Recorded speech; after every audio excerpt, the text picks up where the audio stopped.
പ്രിയപ്പെട്ട കൂട്ടുകാരെ, താങ്ങാവുന്നതിലപ്പുറം കടബാധ്യതയുള്ളവർ കടം വീട്ടാൻ എന്താണ് മാർഗമെന്ന് ഇബ്നു അബ്ബാസ് റളിയല്ലാഹു അൻഹുവിനോട് ഒരു ദിവസം ഒരാൾ വന്ന് ചോദിച്ചു.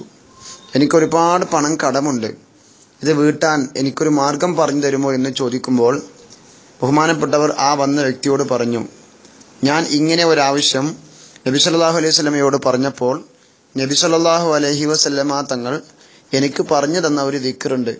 അത് ചൊല്ലിയാൽ ഉഹുദ് മലയോളം കടബാധ്യതയുണ്ടെങ്കിലും ആ കടം വളരെ പെട്ടെന്ന് അള്ളാഹു തീർത്തു തരും എന്ന് പറഞ്ഞ് ഈ പോസ്റ്റിൽ കാണുന്ന ദുആ അയാൾ നിർവഹിക്കുകയും ഒരാഴ്ച കഴിഞ്ഞ് അദ്ദേഹം വന്ന് പറഞ്ഞു, എൻ്റെ എല്ലാ കടങ്ങളും വീടിയിരിക്കുന്നു എന്ന് അദ്ദേഹം പറയുകയും ചെയ്തത് ഹദീസിന്റെ ഗ്രന്ഥങ്ങളിൽ കാണാൻ സാധിക്കും. അതുകൊണ്ട് കടബാധ്യതയുള്ളവർ ഈ ദിക്റ് പതിവായി ചൊല്ലിയാൽ എത്ര വലിയ കടമുണ്ടെങ്കിലും അത് വീടുമെന്നാണ് അള്ളാഹുവിന്റെ റസൂൽ സ്വല്ലല്ലാഹു അലൈഹി വസല്ലം തങ്ങൾ നമ്മെ പഠിപ്പിച്ചത്. ആ ദുആ നമുക്ക് ഇങ്ങനെ വായിക്കാം: അല്ലാഹുമ്മ ക്ഫിനി ബിഹലാലിക അൻ ഹറാമിക വഅഗ്നിനി ബിഫളലിക അമ്മൻ സിവാക്. അല്ലാഹുമ്മ ക്ഫിനി ബിഹലാലിക അൻ ഹറാമിക വഅഗ്നിനി ബിഫളലിക അമ്മൻ സിവാക്.